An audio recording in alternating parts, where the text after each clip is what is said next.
एक शेरनी ने पहाड़ के किनारे बच्चों को जन्म दिया, लेकिन ढलान होने की वजह से बच्चा नीचे गिर गया। वो वहां मौजूद भेड़ों के बीच पलने लगा और बड़ा होने लगा। जब भी आदमखोर जानवर उन भेड़ों का शिकार करने आते, भेड़ें इधर उधर भागने लगती और उन्हें देख वह शेर का बच्चा भी भागने लगता। कई बार दूसरे शेर भी वहां आते, लेकिन उन्हें देखकर भी वह बच्चा डर से भाग जाता। देखते ही देखते उस शेर की आदत, रहन सहन उन भेड़ों की तरह हो गई। एक रोज जब वो बड़ा हुआ और पानी पीने नदी के किनारे गया, तो पानी में उसने अपना प्रतिबिंब देखा और वहां से डर के भागने लगा। उसे लगा यहाँ पानी के अंदर भी कोई आदमखोर जानवर उसका शिकार करने को बैठा है। हर दिन वो नदी में आता और खुद को ही देखकर भाग जाता, लेकिन धीरे धीरे उसने खुद को पहचान लिया। जब उसने खुद को पहचाना तो उसे अपनी ताकत का भी पता चला। तुम्हें लगता है कि तुम कमजोर हो, लेकिन ईश्वर ने तुम्हें हर एक शक्ति पहले से दी हुई है। तुम जो सपने देखते हो, जो पाना चाहते हो, जो चीज या जो मुकाम इस पृथ्वी पर किसी एक मनुष्य के पास भी है, वह सब कुछ तुम भी हासिल कर सकते हो। सिर्फ तुम ईश्वर की उन शक्तियों को पहचान लो जो तुम्हारे अंदर मौजूद है। उन शक्तियों को तुम तभी पहचान पाओगे जब तुम खुद पर विश्वास करोगे। दिल से एक बात बताओ, क्या तुम्हें अपने आप पर विश्वास है? यस या नो कमेंट करो।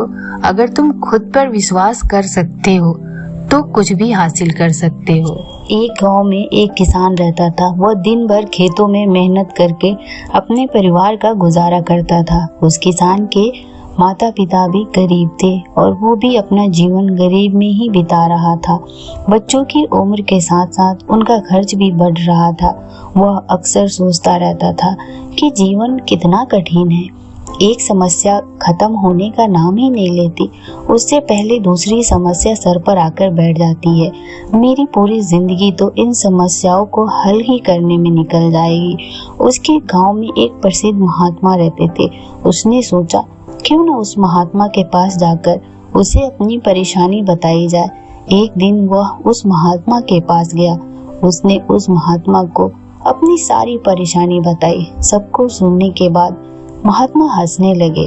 कुछ देर बाद महात्मा ने कहा, तुम मेरे साथ चलो, मैं तुम्हें तुम्हारी सभी परेशानी का हल बता दूंगा। वह महात्मा उस किसान को लेकर नदी के किनारे पहुंच गए। वहां जाकर वह रुक गए और किसान से कहा, मैं नदी की दूसरी तरफ पहुंचते ही तुम्हें तुम्हारी सभी परेशानी का हल बता दूंगा। किसान ने कहा, ठीक है। दोनों को नदी किनारे खड़े खड़े बहुत ही देर हो गई। उस किसान की समझ में नहीं आ रहा था कि हम नदी के किनारे क्यों खड़े हुए हैं। उसके सब्र का बांध टूट गया। उसने महात्मा से कहा, अगर हमें दूसरी तरफ जाना ही है तो हमें नदी पार कर लेनी चाहिए। हम नदी के किनारे पर क्यों खड़े हैं? यह सुनकर उस महात्मा ने कहा, बेटा, मैं नदी के सूखने का इंतजार कर रहा हूँ।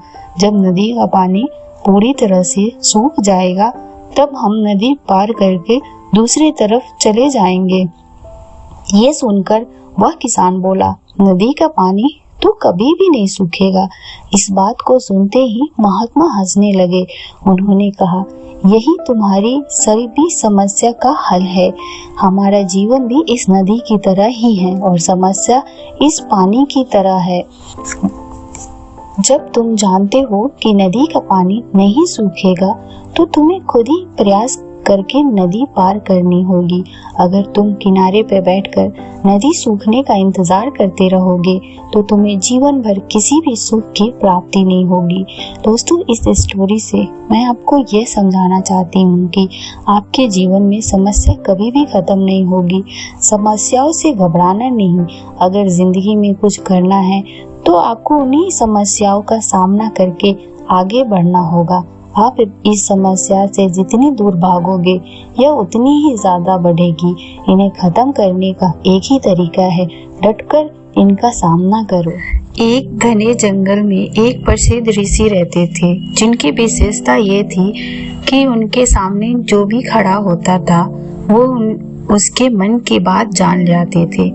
प्रतिदिन पास जंगल के सभी जानवर ऋषि के पास आध्यात्मिक उपदेश सुनने के लिए आते थे और ऋषि उन्हें जीवन की अच्छी बातें बताते थे। उसी जंगल में एक छोटा सा चूहा भी रहता था। वह चूहा भी प्रतिदिन उस ऋषि के उनके उपदेश सुनने के लिए जाता था और हर रोज ऋषि के लिए जंगल से किसी न किसी तरह का कोई फल लेकर आता था, जिसे ऋषि बड़ी खुशी से स्वीकार करते थे। एक दिन जब चूहा जंगल में घूमते हुए ऋषि के लिए जामुन इकट्ठा कर रहा था, तभी उसे एक बिल्ली हमला कर देती है। बिल्ली द्वारा चूहे पर हमला करने के कारण चूहा डर जाता है और तेजी से दौड़ते हुए सीधे ऋषि के आश्रम में चला जाता है तथा पहुंचते ही कांपती आवाज में ऋषि को बोलता है कि बिल्ली ने हम पे हमला कर दिया है। इसी बीच वह बिल्ली भी उस ऋषि के आश्रम पहुंच जाती है और ऋषि से अपना शिकार वापस लेने के लिए अनुमति देने का आग्रह करती है। चूंकि चूहा आश्रम में ऋषि की शरण में आ जाता है, इसीलिए ऋषि बिल्ली को इस बात की अनुमति नहीं दे सकता, क्योंकि शरण में आए हुए रक्षा करना किसी का भी परम धर्म होता है, फिर चाहे रक्षा करने हेतु स्वयं के प्राणों की आहुति क्यों न देनी पड़े, जबकि एक जीव दूसरे जीव का भोजन होता है। इसीलिए यदि ऋषि बिल्ली को चूहा नहीं सौंपता तो ये एक तरह से बिल्ली का भोजन छीनने जैसी बात होती है और किसी का भोजन छीनना भी एक प्रकार का पाप है। इसीलिए इस धर्म संकट से निकलने हेतु ऋषि कुछ क्षण सोचते रहे और फिर अपनी दिव्य शक्ति से उस चूहे को एक बड़ी बिल्ली में बदल देते हैं। परिणाम स्वरूप जो बिल्ली उस चूहे के पीछे भागते हुए आश्रम आई थी, अपने सामने अपने से बड़ी बिल्ली देखकर भाग जाती है, जिससे चूहे के प्राण का भी रक्षा हो जाता है और ऋषि को बिल्ली का भोजन छीनने का पाप भी नहीं लगता। लेकिन अब एक अलग तरह की समस्या पैदा हो जाती है, क्योंकि वो चूहा अब चूहा न होकर बिल्ली हो जाता है। इसीलिए अब वो लापरवाही की तरह रहने लगता है। उसे लगता है कि अब उसका कोई कुछ नहीं बिगाड़ सकता और यही सोचकर वह जंगल में एक बड़ी बिल्ली की तरह घूमता फिरता है और जब भी मौका मिलता है वो अन्य छोटे जानवर को डराने के लिए जोर जोर से म्याऊं म्याऊं करने लगता है तथा अन्य बिल्लियों से अपना बदला लेने के लिए उनसे लड़ने लगता है। चूंकि वो चूहा काफी लापरवाह हो गया था, इसीलिए वह एक तरह से भूल ही गया था कि उस जंगल में उससे बड़े जानवर भी रहते हैं और इसी के परिणाम स्वरूप एक दिन उस बिल्ली रूपी चूहे पर एक लोमड़ी झपट्टा मारती है।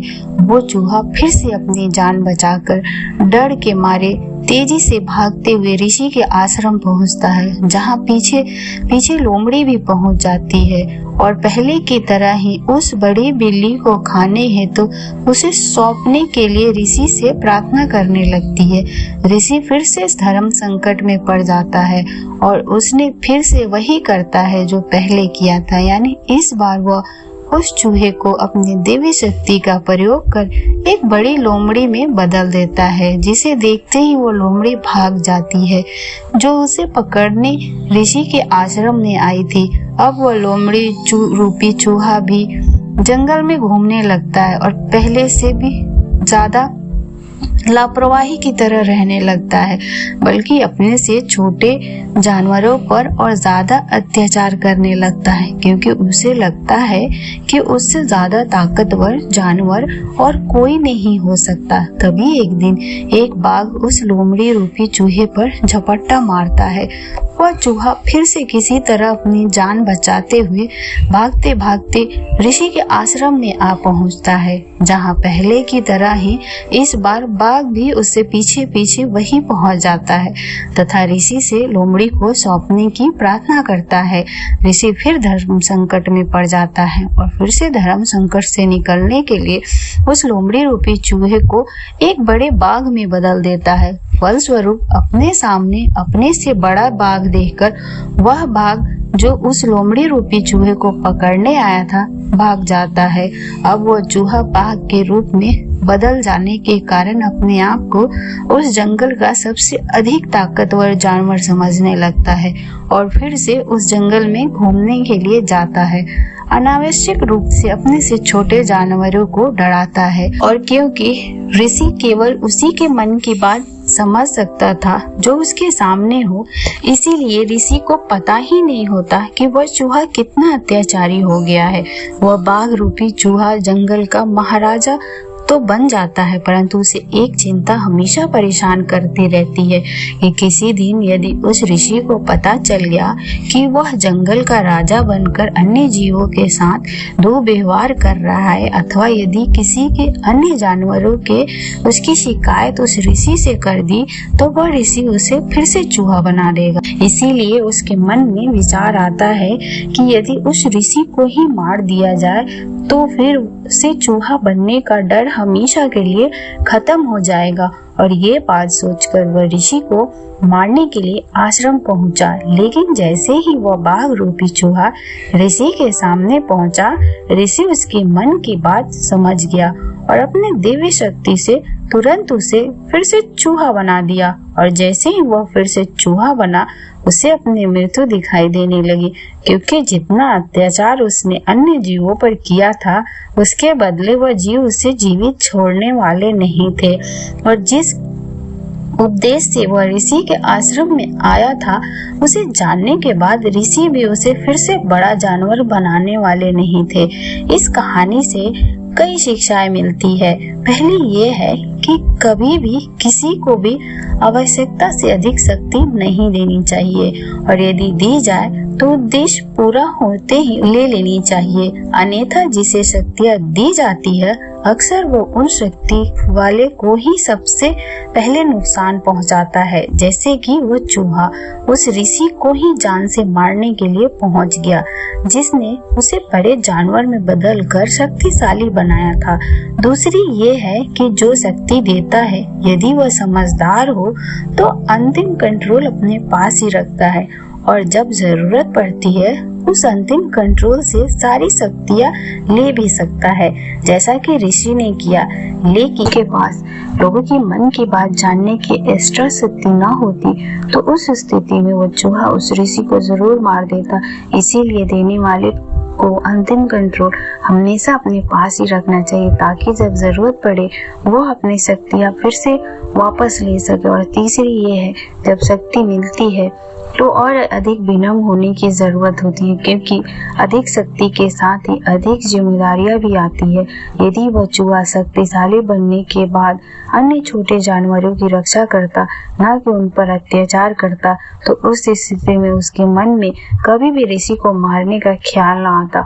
और यदि वह ऋषि को मारने न जाता तो वह हमेशा शक्तिशाली बना रहता, क्योंकि उस स्थिति में ऋषि कभी भी उसे फिर से चूहा नहीं बना। सिद्ध आचार्य अपने शिष्य के साथ तीर्थ यात्रा पर निकले। कुछ देर चलने के बाद बीच घने जंगल में ही रुक गए। इतने में आचार्य को कुछ आवाज सुनाई दी। ध्यान से सुनने पर आचार्य को समझ आया कि यह कुछ लोगों के रोने की आवाज है। उन्होंने शिष्य को बोला, बालको सुनो, ये आवाज कहाँ से आ रही है?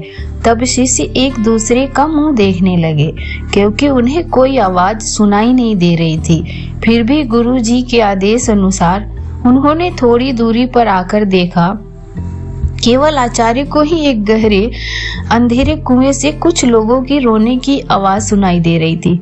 आचार्य ने कुएं में झांक कर देखा तो उन्हें 5 लोग बहुत ही बुरी दशा में रोते हुए दिखाई दिए, लेकिन शिष्य को ना आवाज सुनाई दी और ना ही कुछ दिखाई दिया। तब आचार्य ने उन 5 को मुस्कुराते हुए देखा और पूछा, भाई किन कर्मों का भोग भोग रहे हो। तब वे पांचों और जोर जोर से रुदन करने लगे। तब आचार्य ने शिष्यों को बताया, यहाँ 5 प्रेत आत्माएं हैं। यह सुनकर शिष्य डर गए। तब आचार्य बोले, बालकों डरो नहीं, तुम सभी इनसे बहुत शक्तिमान हो, क्योंकि तुम सब कर्मों से महान हो और ये सभी आज अपनी पिछली करनी का भोग भोग रहे हैं। आज के समय में इनसे दुर्बल कोई नहीं है। तब शिष्य ने पूछा, इन्होंने ऐसा क्या किया है। तब पहले आत्मा ने उत्तर दिया कि वह पिछले जन्म में ब्राह्मण था, भिक्षा मांगता था, लेकिन उस भिक्षा को भोग विलास में खर्च करता था। दूसरे ने उत्तर दिया, वह क्षत्रिय था और अपनी शक्ति का दुरुपयोग निर्बल असहाय गरीबों पर करता था।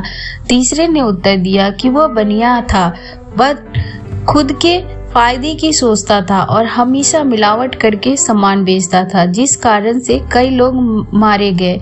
चौथे ने उत्तर दिया, वह शूद्र था, वह बहुत आलसी और जिम्मेदारी से भागता था, उसके माता पिता को पीटता था और दिन रात नशा करता था। पांचवे ने उत्तर दिया, वह एक लेखक था, अश्लील कथाएं लिखता था, उससे समाज को वासना का पाठ सिखाया था। इस तरह वो पापी अपने पापों को भोग रहे हैं। उन्होंने आचार्य से निवेदन किया, आप गुरु हैं, आप दुनिया वालों को समझाएं कि बुराई का रास्ता क्षण की खुशी देता है, लेकिन उसका दंड कई जन्मों तक अंधकार में भोगना पड़ता। कहते हैं जिस तरह ईश्वर है वैसे ही भूत भी होते हैं, लेकिन वे जितने दुर्बल होते हैं उतना कोई नहीं, जितने कष्ट में वो होते हैं उतना कोई नहीं। वे अपने करनी का भोग करते हैं। क्षण की विलासिता कई जन्मों का डर बन जाती है। व्यक्ति कितना भी इतरा जाए, नियति उसके कर्मों का हिसाब रखती है, इसीलिए सदैव सद्मार्ग पर चले। अगर गलती भी हुई तो उसे सुधार ले। और कर्मों का फल जन्म मृत्यु के भी परे है। जब तक पूरा हिसाब नहीं होता यह फल पीछा नहीं छोड़ते। अब आप ही तय करें, आप पाप का भागी बनना चाहते हैं या सदाचार। एक बार एक लालची कौवा एक घर के पास से गुजर रहा था। तभी उसकी नजर रसोई पर पड़ी। रसोई में मछली बनाई जा रही थी। यह देखकर कौवे के मुंह में पानी आ गया। उसने रसोई घर में घुसने की सोची, लेकिन उसकी समझ नहीं आ रहा था कि कैसे घुसूं। तभी उसकी नज़र कबूतर के एक घोंसले पर पड़ी। उसने सोचा कि अगर मैं कबूतर से दोस्ती कर लूं तो शायद मैं रसोई घर में घुस सकता हूं। कबूतर जब दाना चुगने के लिए रसोई घर से बाहर निकला तो कौवा भी उसके पीछे पीछे चल दिया। कबूतर ने पीछे मुड़कर देखा और कौवा से पूछा, तुम मेरा पीछा क्यों कर रहे हो? कौवा ने कहा, तुम मुझे बहुत अच्छे लगते हो, मैं तुमसे दोस्ती करना चाहता हूँ। यह सुनकर कबूतर ने कहा, हम दोस्त कैसे बन सकते हैं? मैं बीज खाता हूँ और तुम कीड़े मकोड़े खाते हो। कौवे ने चालाकी दिखाते हुए कहा, मेरे पास घर नहीं है, इसीलिए हम साथ तो रह ही सकते हैं। रही बात भोजन की, हम भोजन खोजने साथ साथ आएंगे। अगले दिन कबूतर ने कौवे को खाना खोजने के लिए साथ चलने को कहा। कौवा ने बोला, आज मेरी तबीयत खराब है, तुम ही चले जाओ। कबूतर अकेला ही चला गया। रसोई घर में आज फिर से मछली बनाई जा रही थी। खाना तैयार हो चुका था। कौवे के मुंह में मछली को देखकर पानी आ रहा था। जैसे ही घर का मालिक रसोई घर से बाहर निकला, कौवे ने मछली को देखकर खाना शुरू कर दिया। मालिक जब वापस आया तो कौवे को मछली खाता देखकर उसे बहुत गुस्सा आया। गुस्से में उसने कौवे को पकड़कर उसकी गर्दन मरोड़ दी। खाना खोजने के बाद कबूतर जब वापस आया तो उसने कौवे की हालत देखी। कौवा की ऐसी हालत देखकर ही वो सब कुछ समझ गया। बुरा काम करने वाले या बुरा सोच रखने वाले लोगों के साथ हमेशा बुरा ही होता है। आज नहीं तो कल जरूर होता है।